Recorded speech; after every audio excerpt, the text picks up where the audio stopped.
Hello there. Welcome back to Blue Harvest Vintage.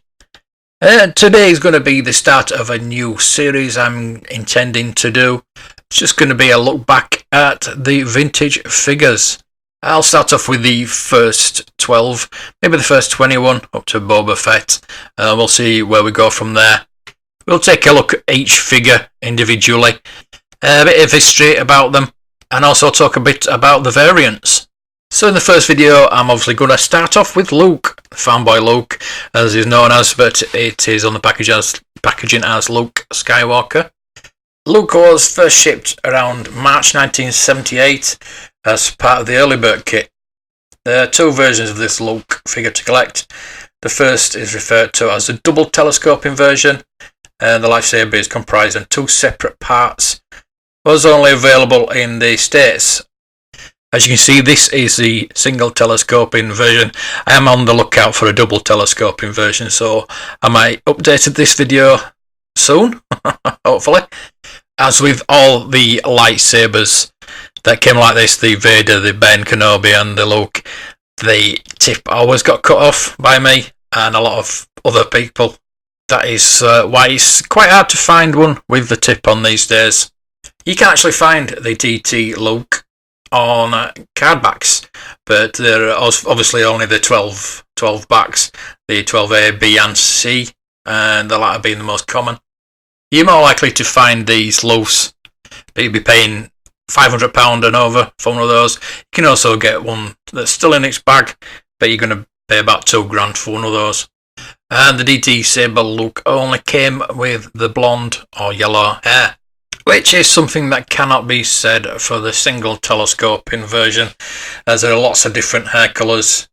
It may appear to be a minor thing, and the prices vary a lot. The colours are often referred to as blonde, lemon blonde, dirty blonde, orange, light brown, and chocolate brown, but some collectors report to other shades too, but some collectors often put it down to fading or discoloration. So why the different colours? They may never know the real reason, but it's probable that they just used whatever paint was available. After all, who really cared at the time? Other theories are down to paint mixers and different factories, or decisions based on the prices of the coloured paint. Also with this, there are different colours of the pants too, but as with the hair, it's probably something to do with the factories. But I believe that the greenish colour pants appear on the Spanish PvP figures, and the darker colours were from the figures from Taiwan and some Hong Kong stamps. The number of different variations can drive a collector mad, attempting to track down all the differences, and Luke fanboy must be one of the most difficult but yet rewarding. Not touching the baggies or the carded examples, there must be about 50 different variations, ranging in price from a few £100s to several thousand. And something you may not be aware of is the original vintage Luke Skywalker is the basis for all the other figures and the dimensions that came after. During a Kenner strategy meeting, Bernie Loomis, then president of Kenner, suggested that the figure should be the distance between his thumb and forefinger, which was measured at 3 3/4 inches. This meant that the other figures would be scaled accordingly. So one final word on this Luke fanboy, Luke Skywalker vintage figure. You may notice the colour of his lightsaber. Yes, it's yellow. Yes, it looks cool, and I've always wanted a yellow lightsaber since then. So why is it yellow? We would probably never know that.